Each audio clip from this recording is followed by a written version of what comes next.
Week 3, college football. We are back. It was quite a weekend for week 2 of college football. A lot of ups and downs for different teams. But, Evan, how are you doing after week 2 of college football? You know, I saw one go through the hoop, and that's all that matters. It's been a tough start out of the gates for me. I just have been tripping over myself with all these games, man. It's been tough to really sift through what's fool's gold and what's real gold, but who is real and who's back is Texas, right? That was the big game of the weekend, and Yes, they sir. went into Tuscaloosa and did it. They did the damn thing, and they beat the living daylights out of Bama. I mean, 34-24, you cannot say enough about this Texas team. Unfortunately, I was unable to watch any of the games this weekend because I was at a wedding all day. That was such a good game to watch. You watched the games, you know, and I was paying attention, obviously, to an extent. You know what Texas is made of now. And I think the world knows that this team is for real. This team is legit. You don't just go into Tuscaloosa and win if you're not a legitimate team. Especially week 2. You know, you're fresh off, summer training. You get a nice little easy game 1. I don't know who Texas played week 1. They played Rice. Yeah. They played Rice with poor, JT Daniels. Yep. Who's been around college football more than anybody in the business. Poor guy. But yeah, it's been a meme for so long. Every year, Texas is back, and then they just can't do it. They looked nice last year. We saw that, but Alabama also committed so many penalties last year. Quinn Ewers wasn't there. But it was so good to see, healthy on both sides and a true win. Like, there wasn't a crazy amount of penalties. It was a good game, plain and simple. There's no, as what people have been chatting, which, you'll probably hear about later, the asterisks, Right. around the lines thing. There's no asterisks. Texas won, and Texas football is legit, and it's back. Yeah, and all I have to say about that is... Longhorn Nation, we're back! Oh, Sam Ehlinger. What a guy. That's all I got to say, man. What a weekend it was if you're a Longhorn fan. But we did bet on 4 other games, and it was tough for me. I finished 1-4. That was my only win, Texas. I'm now overall 1-9. It's been horrible to start, but if I ignore the first 9 games, I'm 1-0. That's all that matters to me. Is that what they do at the end of the season? You know what, guys? We started off 0-9, but we won that last game, so we're 1-0. When I say it starts, and it started with Texas beating Alabama. Just on the other hand, 4-1 on the weekend, very nicely done, and you are now 5-5 overall, getting your record back to 500. We like to see that, and you called it right on almost every game. The only game you tripped up on was we fell into Iowa State, the battle, and that was where we both said we don't think Iowa's anything, and of course, Iowa State was nothing. Yes. Just pure nothing. Not saying Iowa's something, Yeah. but Iowa's just absolutely nothing. Iowa State's absolutely nothing. We recorded before it was announced that Michael Pratt, the quarterback for Tulane, wasn't going to be available. That's unfortunate, yeah. So I kind of got, I'm not going to say screwed, but I am going to say I got screwed in Tulane plus 7.5. They made it. I agree with that a one, battle though. Yeah, But honestly, Michael Pratt is a top 10 quarterback in college football. Without him, I knew I kind of had no shot. They kind of choked it there, though, at the end. That's the thing. Tulane played really well. Honestly, Ole Miss ended up getting lucky to pull away at With the Michael end. Pratt, they win that game. I'm pretty sure I of think it. so, too, the way they played. I agree. And then the other game that I really was upset about was probably Nebraska and Colorado, because Nebraska, here's the thing, they played well enough to be in that game, but they just kept turning the ball over. They could not get out of their own way. And that's just vintage Nebraska, right? Making dumb mistakes, making costly mistakes at the wrong time. That's just Nebraska football. It doesn't matter if it's Scott Frost coaching, if it's Matt Rule coaching. Nebraska now has this reputation, and it's unfortunate to see because I think they were in that game relative to the mistakes they were making. They also decided to jump out and like they were all in that game so continuously. Mistakes hurt them, but then they also played decently well at the end of the game, trying to come back. But it's like it's too late. It was too late. But that Nebraska defense, I got to give them credit. They look all right, and I think for a good chunk of the Scott Frost era, and with Adrian Martinez in there, I think Nebraska's defense Shout out Adrian. was always poor, but now they look like they actually have a real defense. I feel like Matt Rule can turn it around. It's just going to take time, and these constant mistakes that they keep making week in and week out eventually have to correct themselves. They just look a little bit undisciplined right now, whereas Coach Prime's team, focused, disciplined, professional. You have to respect what Colorado's doing. They got a great matchup this weekend against Colorado State, correct? Game day They are going to going be to there. blow the doors off of Colorado State. I cannot wait to. It's a 10 watch that p.m. game. Last game of the night, actually. They I will believe. destroy Colorado State. Isn't that crazy? They're going to dominate. Game day's going to be up late. And then the other game that really was unfair too is that monsoon in Carolina. NC State just got. That's a little less. They just got I care a shell-shocked. little. I care a little less about that. Yeah, they got shellacked. The by fact Notre that Dame. I was like, I can't give that as an excuse because both teams played in the rain. It They wasn't. did. But Notre Dame built to run the football. I can't say the same about NC State. Yeah. Notre Dame, though, they look for real, and I got to give a shout out to Marcus Freeman. I do like him as a coach a lot, and the Fighting Irish look like a legitimate team. Not as real as Texas, but I will give Notre Dame flowers. They look good. They look good. Gonna show any other individuals some love? I think I'm all set. Always. Never gonna get respect for Sam Hartman, man. I'm all set. Never gonna get respect. I'm all set. So once again, I am 1-4 on the week. Justin was 4-1. Now overall, I'm 1-9. Justin is 5-5. We're on to week 3. We only got 4 games for you. This week is ugly. Is the worst week. Ugly We thought slate. week 1 was gross.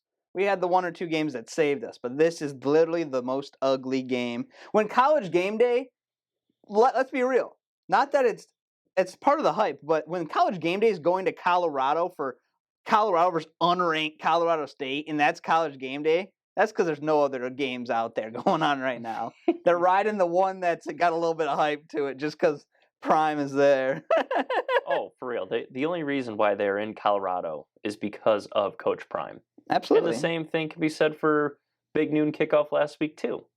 They're there for Coach Prime. Yeah. Everyone's there for Coach Prime. This Colorado team has a ton of hype behind it right now. And it's justified because they keep winning. And they're going to keep winning until a USC or Oregon. an Oregon or a Utah And they or got somebody in the Pac-12 knocks on their door and shows them what the Pac-12 is all about. But it's going to take time. It's going to take time for Colorado to get that first L. And for Coach Prime, I think, to come back to earth. This is a fun team to watch. It's exciting to watch, but they will lose at some point. This isn't a perfect team.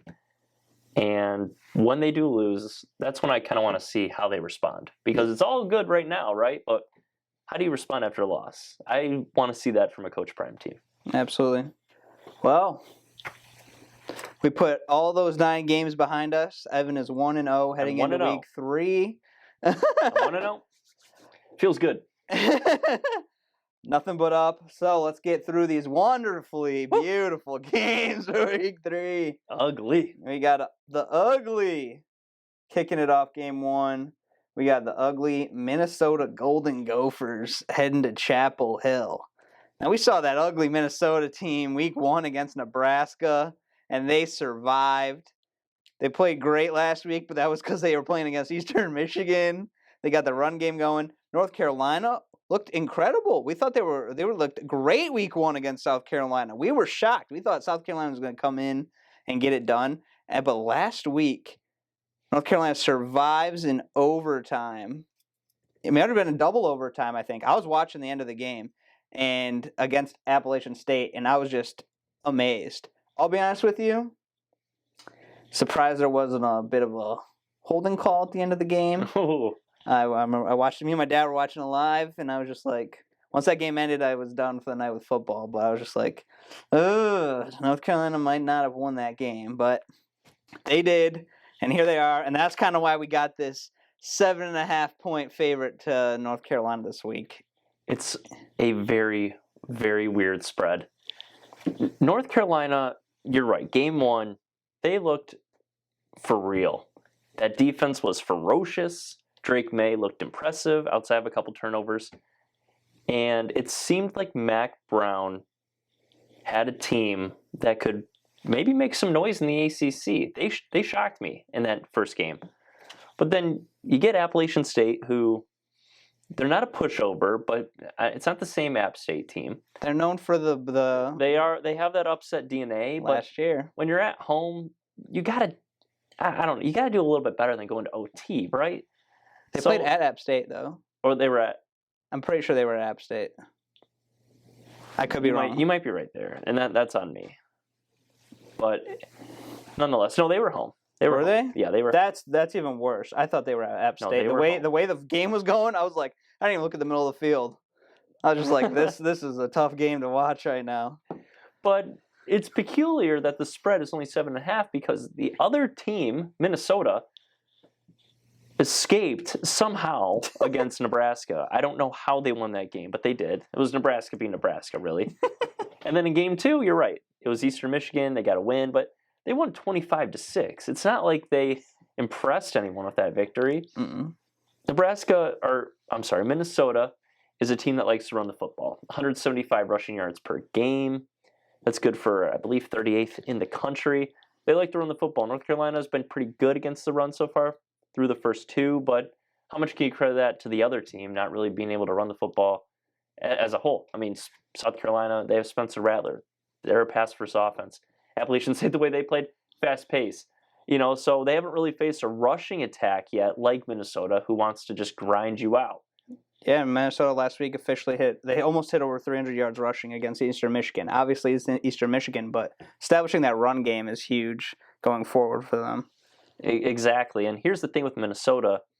While we can look at them and say, okay, this looks like a really unimpressive offense, that defense has been pretty tough. And can they be tough on Drake May and this opposing passing attack? I think they can. And if they can slow the game down, just grind North Carolina for 4 quarters, it wouldn't shock me if this game was in the 7.5-point spread here.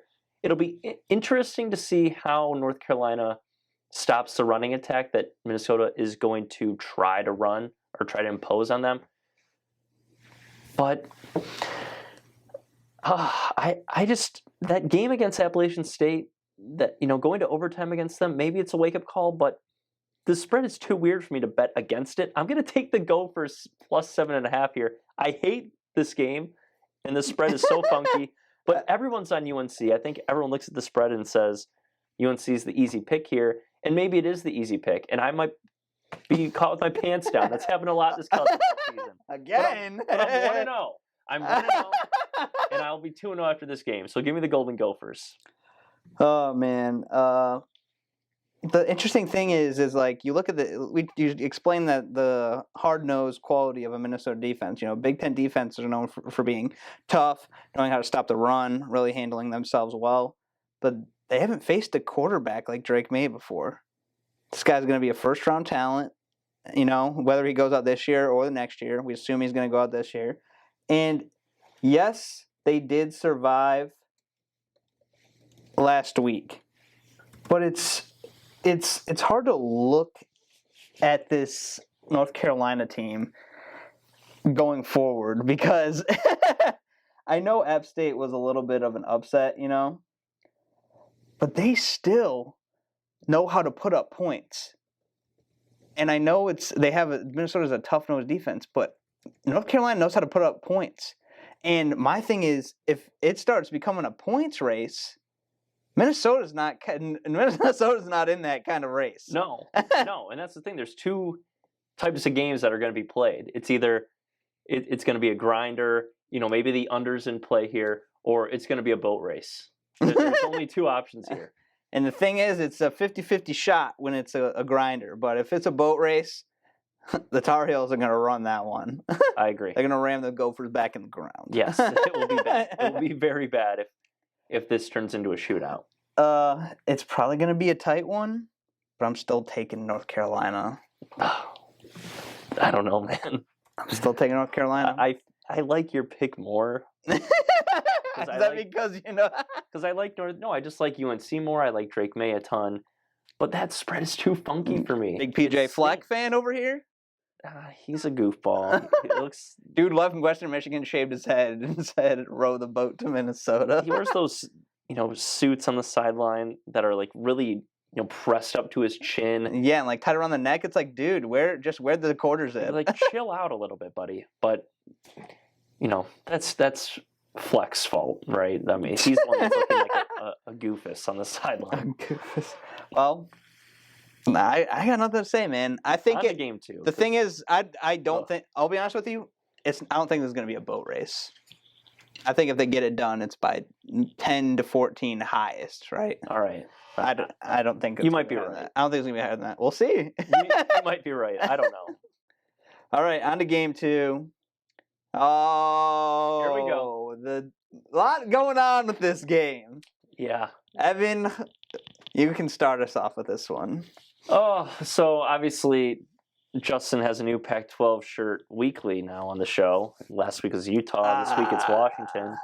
Who knows what next week is going to bring? But a lot of talk around Michigan State once again, and surprise to no one, it is negative with Mel Tucker now being suspended amid a sexual harassment allegation. Look, I don't really need to say much more on that than it's already been said. If you follow local media around here, or if you've followed the national media revolving this story, you know, as well as I know, Mel Tucker's tenure with Michigan State is just about over. And while there's definitely some ethical concerns and definitely some gross things that happened with that, do I think he should never coach again? No, I don't think that. I think he'll find another job somewhere, but it's just not going to be at Michigan State. But in all honesty, I don't really think it matters if Mel Tucker's on the sideline in this game or not, because the offense runs through Jay Johnson. The defense runs through Scotty Hazelton. I don't really see Mel doing a ton of coaching, and when he does coach, it's usually poor decision-making, and, just time management's been a big issue with Mel Tucker. So do I think it matters that Michigan State's going to be without Mel? No, I don't. Harlan Barnett is now the interim coach. He's wanted this opportunity. I think Michigan State shows out. I don't believe that this defense is as bad as it was last year, and Washington has to travel to East Lansing. The fans are going to be rowdy because we have nothing else to, this is it, right? They have to respond. With Mark D'Antonio on the sideline, I'm going to take the Spartan Dogs here, plus 17. Too many points. And Noah Kim has played very, very well, starting quarterback. If Michigan State can run the football with Nate Carter, the play action is going to be there. Noah Kim is going to have guys open. I think they can compete in this one. Give me the Spartan Dogs plus 17. I'm not sure if they win, but that is way too many points for a East Coast team with a West Coast team coming in to play them at their house. That's just way too many points. So give me the Dogs plus 17. Very tough, very tough, very tough. Let me first introduce you to Evan's public enemy number 1. Michael Penix Jr. Right here. Say hello to your friend. What a guy, what a quarterback. This man, yet it was Boise State and Tulsa. He's been averaging almost 500 yards passing through the air first 2 games. Boise State and Tulsa, am I supposed to be impressed? It doesn't matter. Am I supposed to be impressed with Boise State and Tulsa? Come on. Am I supposed to be impressed with Michigan State right now? You're saying Noah Kim's that guy? Apparently, when you just lob it down the field in the air on a wing and a prayer replay, it works out for you. I said he's looked good. I didn't say he was the Messiah. I said he's looked good. G-O-O-D, period. That's how good. Nothing more, nothing less. He's looked good. I'll tell you what, Michigan State's linebacker core looks pretty nice right now, but how well is going to be their secondary? Safeties, better. DBs. I think compared to last year, it does look better. It's better. But D-line is good. It's tough Washington's offensive line is really good, though. Michigan State's got a good D-line.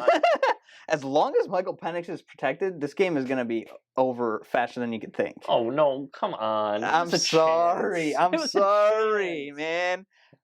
This is not the time, not the season. Who's the receiver for Washington? McMillan? Don't know, don't care. Only care about one man. He's on your team. I So you don't care? only care about one man because he's going to do it all. The lefty. Jalen McMillan. Yeah, he was a thorn in our side last year. He had a phenomenal game. 1,000-yard receiver, I'm pretty sure. The man just bounces back and forth, man. He just does it all. And then Roma Dunze. Oh my gosh. Yeah, they got a good team. I think they'll win. I think the intrigue to me is how Washington's defense plays. Because we know we've seen them with, some decent guys, at the tackle position. We've seen they've been producing some corners and safeties over the years. But I don't know what to expect of their defense. I think it'll be okay. I don't think it's as good as it has been in the past. But Michael Penix in this offense, once they're rolling, I don't see them stopping. So I'm expecting some big plays, and I'm expecting a Huskies victory. Okay, are they covering this number? They covering the 17? I feel like I should be on them. Should I lock it in? I mean, you're lock wearing in the shirt. 17? If And you I back go out MSU now? plus 17 while you're wearing the Husky shirt, I feel like that's sacrilege. You got to take him now. Of course I'm not going to take the Spartans. Okay, that's a loss for you. I'm 3-0. I'm already 3-0. Starting from 1-9. I'm 3-0. Load of trash, man. Load of trash. I know Michigan State will cover. I had They're to. 2-0 against the spread I this had season. to. They've been cover machines. Good teams win. Great teams They are cover. 2-0 against the spread. They're 2-0 against Central Michigan and Richmond. It's hard to cover spreads. They're 2-0 against the spread. They're going to keep the trend going against Washington. I'm telling you, there's no way that Mark D'Antonio is getting boat raced. Minnesota might. I'll give you Minnesota. Mark D'Antonio on the sideline, they're not getting boat raced. All these guys in there are like, who's Mark D'Antonio? I don't know. I never played for him. Oh, Mark is he's very much involved in the program. They know Mark. They'll keep this game close. I'm not saying they win, but they will keep it close. Do you think, side statement, do you think they would keep, what's his name? Who's interim? Do you think they'd keep him? Harlan Barnett as the coach? Or do you think they're going to search probably? Well, if Michigan State ends up having a 9-win season or something crazy, they upset Michigan, they win this game, yeah, maybe he's the coach, but it would take something pretty wild, and you kind of have to guide him to a winning season, pretty much. He'd have to win like 9 or 10 games to be. You think back. so? Yeah, he'd have to win 9 or 10, and it would have to include upsets against. Is he Washington, an offensive? Michigan? Is he an assistant to the head coach, or assistant head coach? So he was the defensive back coach. Okay, he just and now kind of he been got there. Promoted to the interim head coach. He's been a part of the program for years. That's why. Years. Okay. So they could just send him back to the DB position and they could. ride. The next coach, if it's not him, could bring him back on staff. But yeah, we'll see. We'll see. A lot to play out there. Unfortunate, the situation that happened, and hopefully it gets resolved. Properly. It was unfortunate. You just hate to see it. Like just with all that goes on in college football, you hate for storylines like that. Whether how true parts of it are or not, because we still don't know all the information. I don't want to play the game. It does feel like he's got a story, she's got a story. Where's the truth? Is it? I probably lean her side of the story, but at the same time, Mel, he's got his facts and he's got a point of view too. It's all messy. It is, and MSU. Yeah, they're probably just trying to avoid the mess right now, and I get that.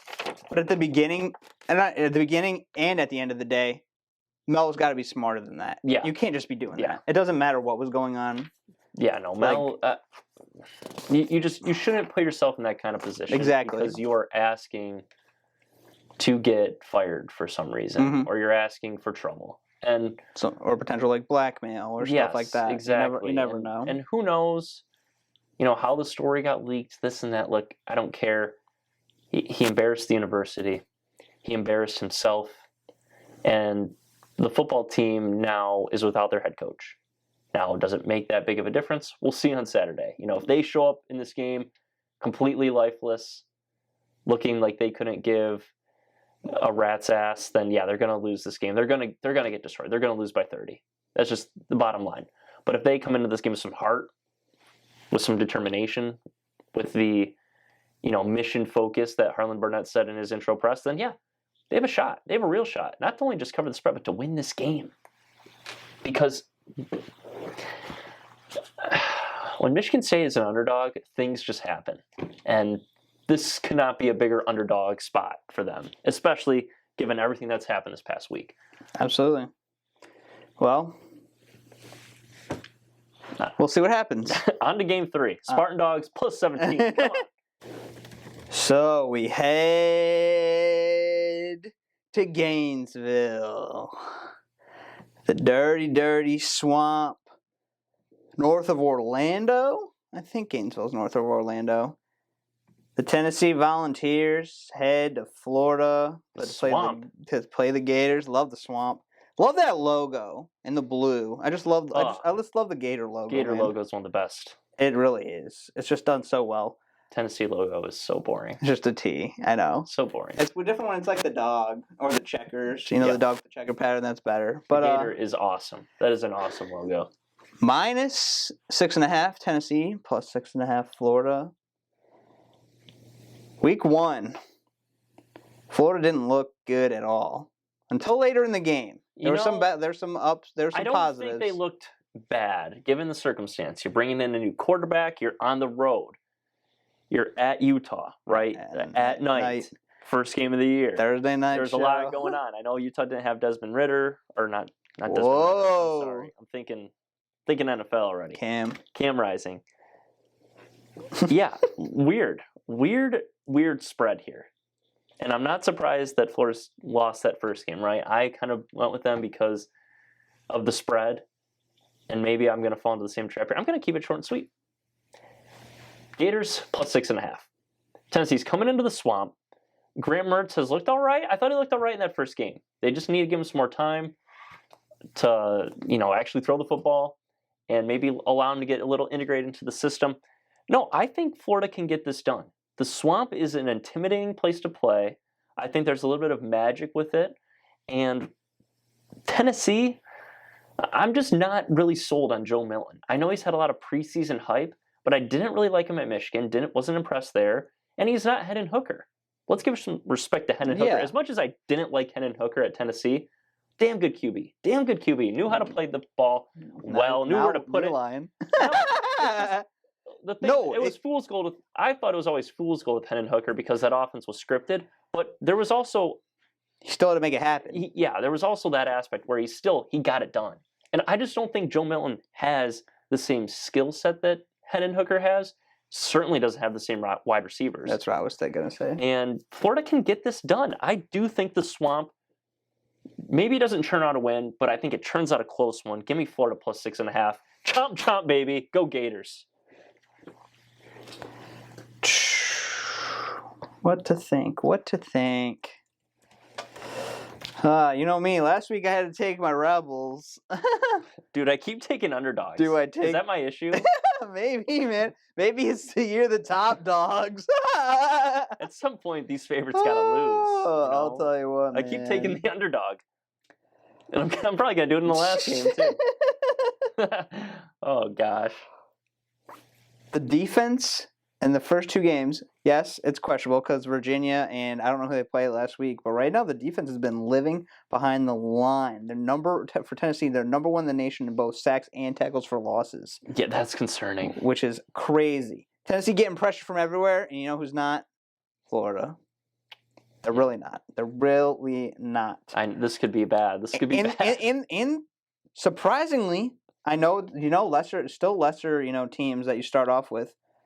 But they've had a balanced running and rushing and receiving, game. Passing back and forth. Rushing, yeah. Exactly. 200 yards on the ground, and receiving, kind of a combo in both games. Helps when Joe Milton's your quarterback too. It's true. Is He's got an He's arm. got the rocket arm, but he's also a very good mobile quarterback. Absolutely. I do believe more in Florida in this game than I would prior. I mean, obviously they didn't play much talent last week, but it was good to see Mertz being better, because there was a comparison stating the guy who took his spot at Wisconsin. I think it's Tanner Mordecai. Yep. Mordecai. Mordecai. I believe he went to SMU. Yes, I think so too. But he has just crumbled recently at Wisconsin. Not good. No. And Graham Mertz is clearly playing way better than him. Completes a percentage above 75% currently. It's been good for him. It has been good for him. Way better than Wisconsin. I think there's still upside for him in the Gators this season. It's kind of a show me spot for Billy Napier right now. Like, yes. He needs this win. Yes. Because, and I'm not even, he needs to win this game. Florida needs a victory. I think Tennessee, can they survive losing this game? Yes, right? I mean, I think they built up a lot of good stock last season. Mm-hmm. You lose a game to Florida on the road in the swamp. I don't think anyone's going to kill you for it. But Billy Napier's getting to a point where the pressure's starting to rise. He's got to get some wins. I mean, Anthony Richardson is looking phenomenal for the Colts in that first game, right? He looked great. And you only won 6 games last year.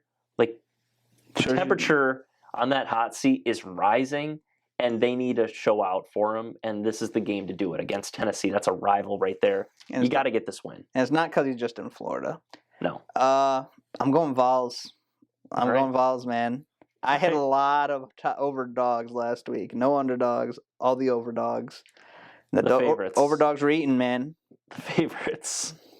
All right, man. I mean, I respect it. Look, Florida already bit me in the ass once. They're probably going to do it again. Well, chomp chomp. Take both cheeks out. I'll be very disappointed watching Billy Napier and Graham Mertz get destroyed. Mertz will probably have, 6 sacks again. It'll probably be ugly, but I'm gonna hope the swamp carries me to victory. That is a big factor. We talk all the time when we we go to the NFL. Sometimes environments help, but college more than anything, environments can change, especially with this being a night game. Yes, night game, and the swamp is one of those dangerous places to play. It doesn't matter what if they're feeling good or not that year. It's still the swamp. Right. Utah went in last year and lost. Exactly. And Utah was much better last year than they are this year. Yes. With Cam Rising and Kincaid, they were healthy in that game. Better defense. Yeah, and the swamp got to them. That was a 6-win Florida team. One of their big wins was against Utah. The same thing can happen in Tennessee. So we'll see. Was that the night of the crazy spin play, right, by A-Ridge? Yep. That was crazy. The night I fell in love with him. Top 5 quarterback in the future. He's in the list now. I agree. With Caleb Williams, I agree. C.J. Stroud, and Trevor Lawrence, and then another one. I'll get to it. Don't worry. The Tropical QB tiers will be back. Yeah, Tropical early candidates: Stroud, A-Rich, Caleb, of course, Lawrence, and then I don't know who else. Who else is there? I don't really like any young guys. Are you talking young guys? Yeah. Because you got because we used to have before we had we were debated Hurts, Allen, Burrow, Mahomes. Those guys were everywhere. They got to be else. like 3 years or less. 3 tiers or like less. The 3 years. In the we league talked or less. about. Oh yeah. There's really no one. I guess Bryce Young, because considered. Fields stinks. Mac. Trey or is Mac 4? terrible. No, Mac's 4 maybe now. Brock Purdy. No, Jalen Hurts. I don't know. Brock Purdy's a good one. Yeah. Jalen Hurts has to be it, right? It's gonna be Jalen Hurts. Yeah, I think so. I don't know. Maybe not Jalen Hurts. I don't know. We'll see. Those will come out later. The Tropical QB tiers will be back. Yes. Yes. So last game, hit us with it. Last game. This is a little juicy one for your boy back home. Yeah. But this could be an interesting game. Don't sleep on it. Missouri's still part of the SEC. People forget about that. Yeah. They're still an SEC team. They're still built that way. They're still an SEC environment. It's not just all, it's just not an easy walk. It's still, my love for Kansas State, man. Yeah, and I don't want you to be too biased with this one, but this is crazy to me. Missouri getting 3.5 in this one. They took Georgia to the limit last year, if I'm not mistaken. Right? I remember. Yep. Should have won that game. That was a crazy game. Yeah, you're right. They should have won that game. And this is one of those environments in Missouri where maybe you just get everyone kind of on your side, and it gets to Kansas State, I mean, obviously it's a home game, right? So everyone is going to be on Missouri side. I feel like a fool for even saying that, but guess what? 91% of the public is on Kansas State's spread here. I'm sorry, man. It's just simple mathematics. There is no chance in hell that Kansas State is covering the spread when 91% of the bets are on K-State. Give me the Tigers here. I don't even care who's playing this game. No Deuce Vaughn means I have absolutely zero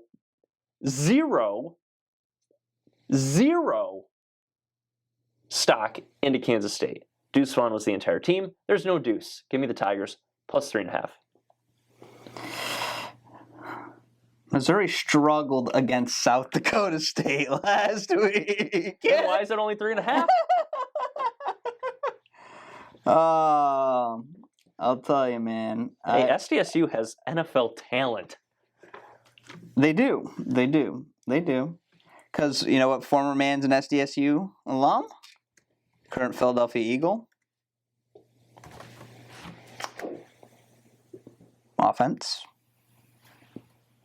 Well, I'm thinking everyone but by the guy. Because Carson Wentz went there, Trey Lance, Christian Watson. Trey Lance went to North Dakota State. This is South Dakota. North Dakota. Okay. South Dakota State. Never mind. Dallas Goedert. Goddard. Okay. Goddard went to South Dakota State. Okay. Huge big man alum. I'm thinking of NDSU. I'm thinking of the wrong Dakota. No, that's an easy mistake. The green and yellow. The blue and yellow is the South Dakota State. The Jackrabbits, man. The Jackrabbits. We know them more as up and down March Madness. Yeah, threats. The Jackrabbits have been a March Madness sneaky team. At the end of the day, let me tell you, this is going to be like the Tulane game for you. You got Michael Pratt, right? No, I didn't have Michael Pratt. Well, guess what? Guess what I have? Will Howard. That is right, ladies and gentlemen. I didn't have Michael Pratt, actually. That's a low blow because he was hurt. Well, guess what? Will Howard. Tulane would be 2-0 if Michael Pratt was healthy. Will Howard's here, and he's here for the Wildcats. All right, take your K-State Wildcats, but I'm telling you, when Mother Earth is on one team, there's no chance Vegas is wrong. There's no chance. Tell me what you're looking Missouri. for. Missouri's going to win this game. I think they'll win it outright here, but give me the points. I'm going to laugh because Evan's never going to believe in this system again when K-State wins. It has to work. 95 of the public. Let's get it, everyone out there. Let's get it up to 95% the public on K-State. We would love that. Big fans. Evan is anti-slightly K-State with no Deuce Vaughn. The spread opened up at -1, dude. -1. It's only 3.5 now because everyone's on Kansas State. It's a classic Vegas trap. It has to be. If it's not, then I don't know betting anymore. Missouri has to win this game, or at least cover. Yes, it's a different team. You were comparing Missouri to Georgia last year, right? Missouri I didn't compare. No, but like Missouri that game kept it close in that game. And you know what that was Kansas? A scary game for Georgia. You know what Kansas State did in Missouri last year? Beat them 40-12 in Little Manhattan. This ain't Manhattan. This is Mizzou. This is Mizzou. It's going to be a different story. Well, Howard's and that was still a different Kansas State team. If I'm not mistaken, Adrian Martinez was playing in that game, and you had the greatest Kansas State Wildcat of all time in Deuce Vaughn. Agreed. You don't have Deuce Vaughn Agreed. anymore. But even with a lesser K-State team, this spread helps them even more. How? It opened at -1. If you got it at -1, sure, I'd probably be with you. But it's 3.5 now. I get a field goal. You win by a touchdown. You win by 14. You win by 15, 16. Whatever.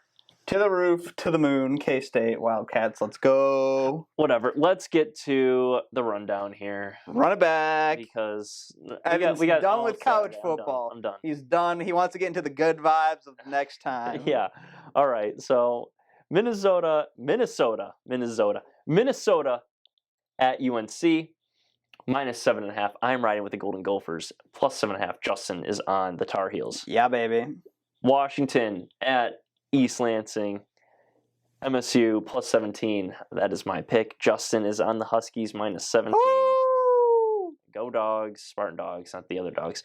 Tennessee at Florida. In the Swamp. I'm taking the Swamp +6.5. Justin is on the Vols -6.5. And then Rocky Top. K-State at Missouri. Justin is on Kansas State. I am on Missouri +3.5.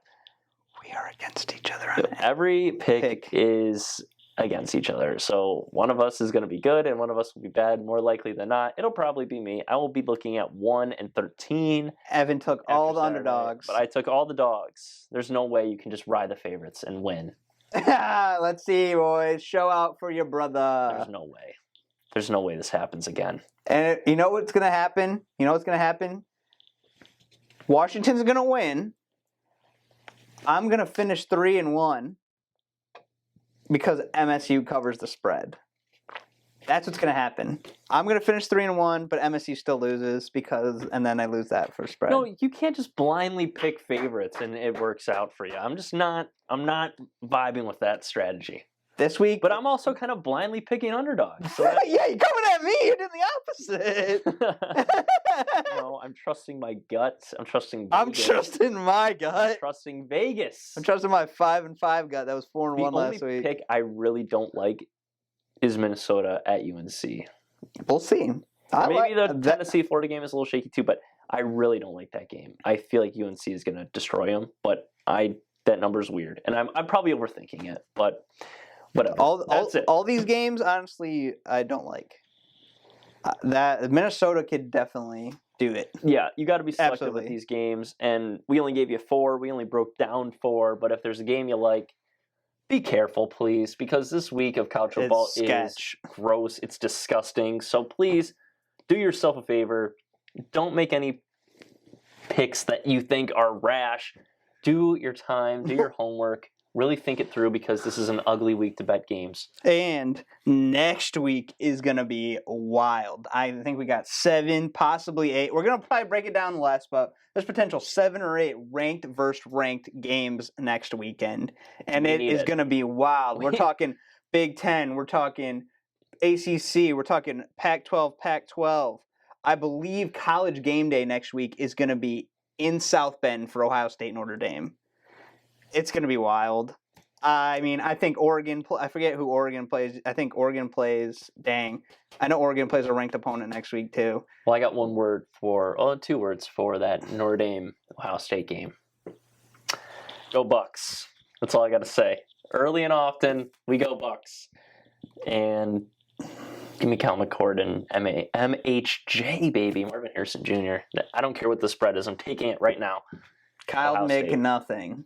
He's Ohio going nowhere. State, Ryan Day, please. Although I respect Marcus Freeman, but Ryan Day, please. Sam Hartman's about to walk all over him. They might. I don't know. Ohio State might be the new Bama. We'll catch you guys next week. Peace.